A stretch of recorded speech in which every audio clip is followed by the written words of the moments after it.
Outer Banks. I'm Sue Artz with OBXentertainment.com. We're very excited to welcome you to the first episode of our new all-original Outer Banks Entertainment news web series called OBXE TV. We're going to be bringing you the inside scoop on the local and regional entertainment world right here on the official OBX Entertainment YouTube channel with new episodes every week featuring some of your favorite local celebrity guests. First up, here are some of the top stories right now at OBXentertainment.com, starting with Wicked Tuna. The National Geographic Channel has announced that its new spin-off of the popular series, tentatively titled Wicked Tuna North vs. South, will feature the Outer Banks fishing industry. Keep an eye out because they are in our area filming right now. The Travel Channel was also on the Outer Banks late last year to film a segment on Frisco's famous coral tree for the hit series Monumental Mysteries for an episode that will air later this year. Speaking of locally filmed productions, we recently interviewed the director of the North Carolina Film Office, Aaron Surrett, about the state's film industry and the ongoing film tax incentive debate. Surrett's hope is to expand the film industry throughout North Carolina. You can find more on each of these stories, plus our review of the Lego movie and a whole lot more right now at OBXentertainment.com.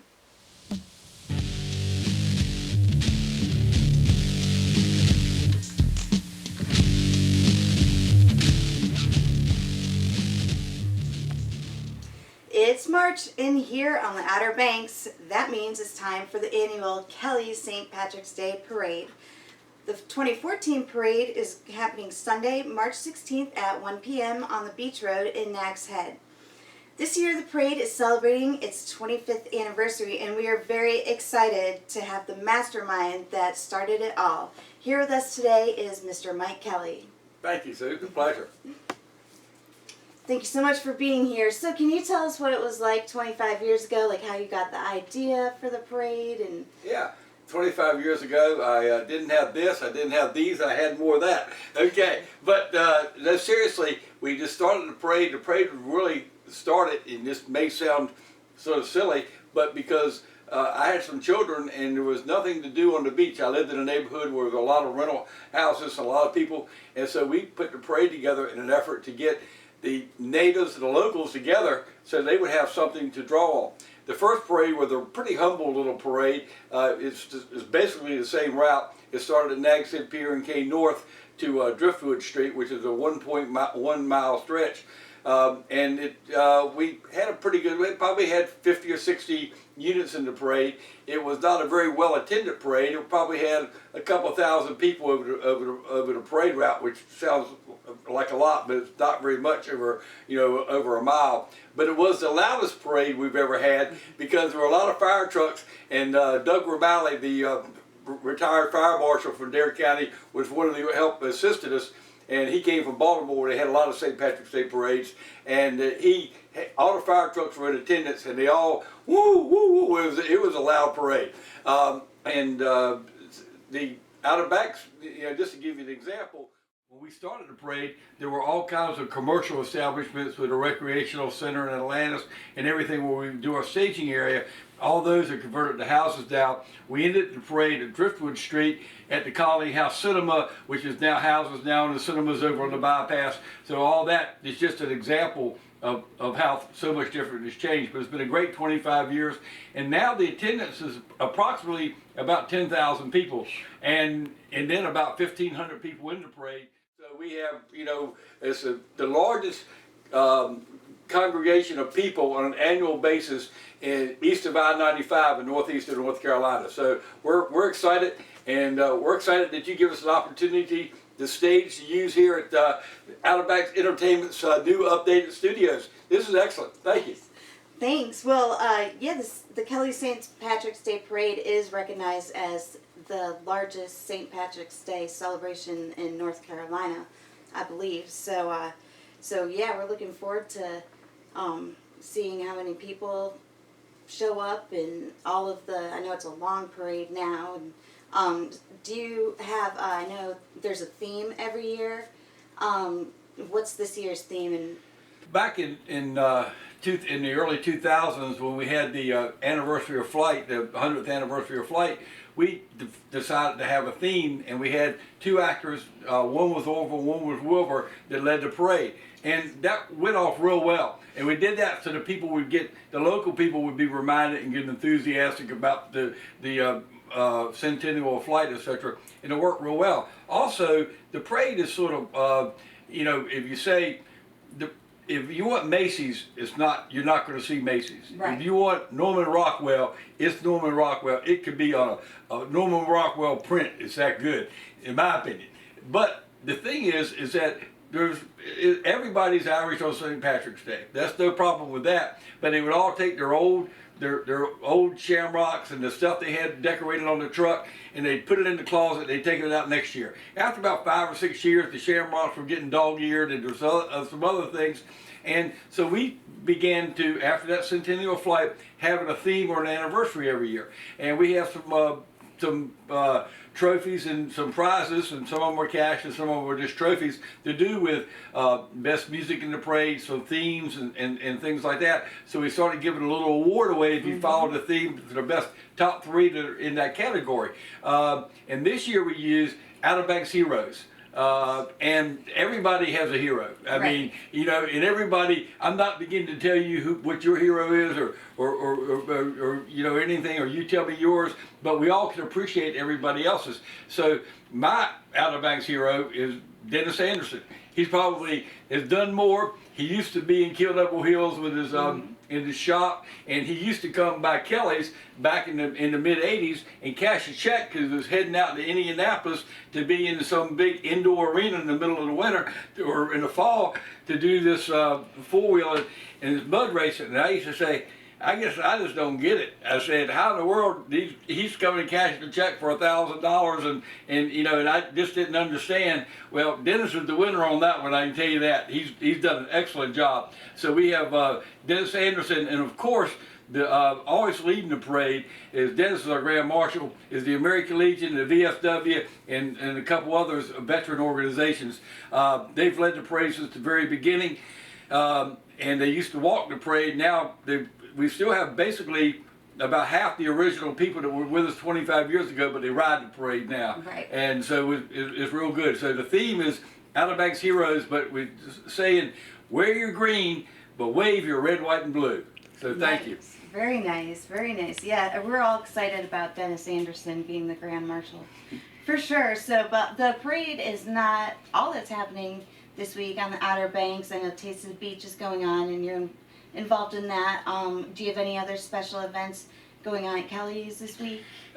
We have the Taste of the Beach on Friday night. We got our venue. We're offering Taste of Northeastern North Carolina. We have oysters, scallops, shrimp, pork tenderloin, tuna, different things you would have in Northeastern North Carolina, and that's complemented by beer from Weeping Radish and some wines from Sanctuary Vineyards in Jarvisburg. So everything we got coming is within 25 miles of Kelly's and Nags Head. So we're excited about that, and we expect to have a good crowd for that. Plus, then come Saturday, we have tried to have our corned beef, cabbage, potatoes, and some homemade Irish soda bread, and that's good. We'll have that on Saturday, Sunday after the parade, and then also on Monday, which is St. Patrick's Day itself.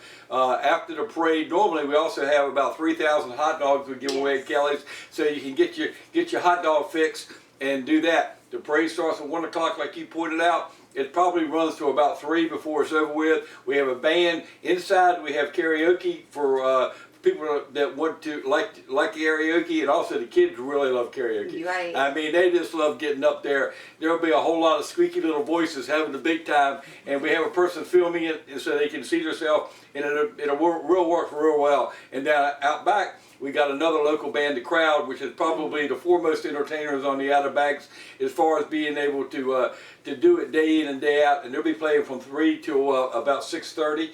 Luckily, tomorrow is the time's changing, so we're going to have another hour of light instead of getting dark at 6. It won't be getting dark till 7, so it's going to be a good time. We got a big tent this year. It's heated out in the back of the restaurant, so it's not going to matter. Rain or shine, we have the parade, and it's very exciting. And then the grand finale is at Pamlico Jack's for Taste of the Beach on Sunday evening, the 16th.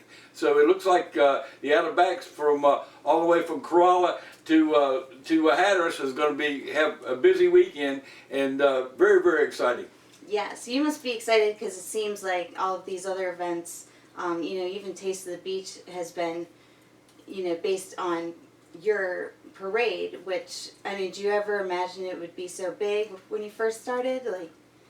Well, Gino Bliss, who was the director of the Dare County Tourist Bureau for years, used to say, Mike, it's to kick off the spring, and I sort of poo-pooed him away, but I really genuinely believe that now it's gotten so large and gotten so, the whole weekend is just sort of grown around it. Years ago, to Taste of the Beach asked if they could come and share St. Patrick's Day weekend with us, because we're already having a crowd here to boost their thing, and they've certainly taken off and do a great job. I think there's somewhere around 70 or 80 venues, different offerings throughout the weekend, from different kind of barbecue cooking and a chowder contest, very many things. So it's really very exciting, and we're very pleased to be part of it. And so the one thing about 25 is that we'll have 26, so you keep on going. I've told my daughters that when I'm not around, they're going to have to carry the torch, so we're working on that, and I've got a couple grandsons that we got to get them parade ready. So. Yeah, very nice. Yeah, and I know, because we always attend the parade every year, and we've noticed like a big sense of the community. Like you said, it kind of kicks off the season, so everybody comes out of hiding. And they had other people who live on the beach road were, cooking hot dogs and barbecue and just giving it to anyone who wanted it, and we think it's definitely just makes everybody join together and kind of relax before the season starts. And I agree with you. It's just amazing the reception that has been given to the parade from all the residences, both commercial and private, and everybody enjoying it. Never have a complaint about anything, and the town does a great job of supporting us and keeping traffic going. And within 2 hours after the parade, everything's cleaned up, and it really ends up being a great event. And I think it's one that the Outer Banks and all its people are very proud of, and so we're very proud to be part of it. Great. Well, I know you have other events coming up this summer. You've got some national acts that are going to be coming to Kelly's. Do you want to tell us about any of those? Yeah, we're preliminarily starting some conversations. We got about 5 or 6 dates. I got 3 dates penciled in, which means they haven't been confirmed, but we have 3 dates that have been confirmed. We have John Brown's Body coming in late June. We have Collie Buds coming in early July.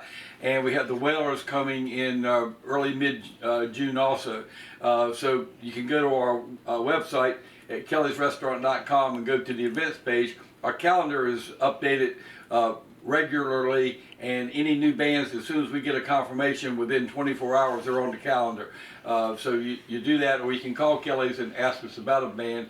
As an FYI, is part of it's exciting. We almost had Eddie Money for next week, and that was a short-term thing because of a glitch in their schedule that we only had like 8 days out, and we were excited about the potential of that, but that didn't come together. But we have, in the summertime, we have a lot of opportunities of getting different acts that are traveling up and down the East Coast. So we got our fingers crossed for some big ones that I can't confirm yet. So we're excited, and thank you for your support and your website putting all the information out for us. Thank you. Yeah, we're glad to help you out as much as we can. Like we said, we think you do a great job with the parade, and it just must be so amazing to be so successful here on the Outer Banks. And you're one of the #1 concert venues now too, not just your delicious food at the restaurant, so you should definitely be proud. Thank you so much for coming out. It is an honor to have you here, and we'll talk to you again soon, and yeah, I hope Sunday goes great. It should be good weather after this past week, so so yeah. Fingers crossed. We're ready to go. Yeah. So, and thank you very much for supporting the arts in Dare County, especially the performing arts. Yes. So. Thank you. All right. Well, I'm Sue Artz with OBX Entertainment and OBXE TV, and we'll see you soon. You did a great day. Awesome. Way to go, Kelly.